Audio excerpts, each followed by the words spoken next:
All right, let me try two example problems. Example 1, integral of x times e to the x dx. Okay, you want to think about only one part of the product to be integrated. So I picked this one, and by the way, there's a like known convention to pick which one to integrate. But I'm not going to talk about it today. But next week, I'll talk about what's like the strategy for solving, picking which one to integrate, right? So for this one, I choose this one to integrate. Because I know that in the next stage, this will turn into 1. Okay, what's the antiderivative of e to the x? E to the x, right? So only one of them get integrated. The other one just goes in here without any change, right? And then minus. How about this one? How does this go in here? Stays the same. Stays the same, unchanged. Okay. What about the other one? It becomes 1 because you have to differentiate.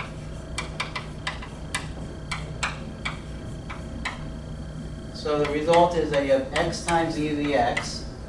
This is just integral of e to the x, so e to the x integrates to e to the x, and that's it.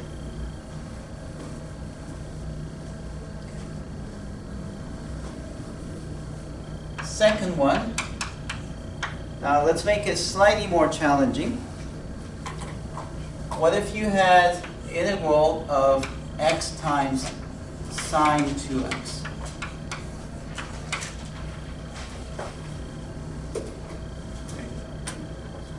Again, we choose to integrate the sine.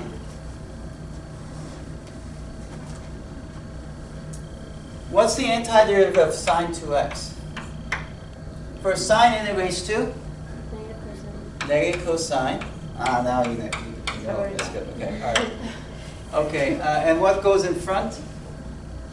1/2. 1/2. Okay. And then minus. Okay, this part is the integrated part.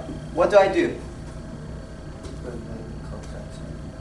Put it unchanged, right? So this goes into the integral unchanged. However, what about this x? You have to differentiate it, right? Because this is the one that we didn't do anything to, okay? See, when you integrate or differentiate, every part of the function must be affected somehow, right?